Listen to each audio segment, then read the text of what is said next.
Sa tuktok ng Everest, tumayo ng hubot-hubad ang isang Sherpa ng 3 minuto sa halos 3,000 at libong talampakan. Dito, bawat umaakyat ay nilalabanan ang bawat hininga. Nasusunog ang baga mo, nagyeyelo ang balat mo, bawat segundo maaaring huli na.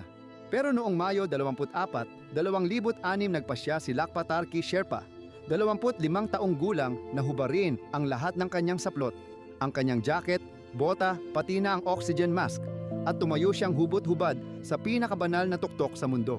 Nagulat ang mga tao ng bundok sa sumunod na nangyari. Dahil hindi basta bundok ang Everest para sa mga Sherpa. Siya si Chomolungma, ang Diyosa, ina ng mundo. At ang ginawang ito, ang pagtayo ng hubad sa kanyang tuktok, ay itinuring na kalapastanganan. Sinabi ng pinununo ng Nepal Mountaineering Association na nakakagulat ito. May ilan namang nagsabing ininsulto ni Lakpa ang Diyosa. May nagsabing ito ang pinakamapangahas na stunt ng pag-akyat, ngunit nananatili ang misteryo ng Everest. Iisa lang ang litrato at ito'y tago sa internet. Marami ang naniniwala na tinago ng Nepal ang iba pa dahil sa kahihiyan. 3 minuto, walang damit, walang oxygen, walang takot.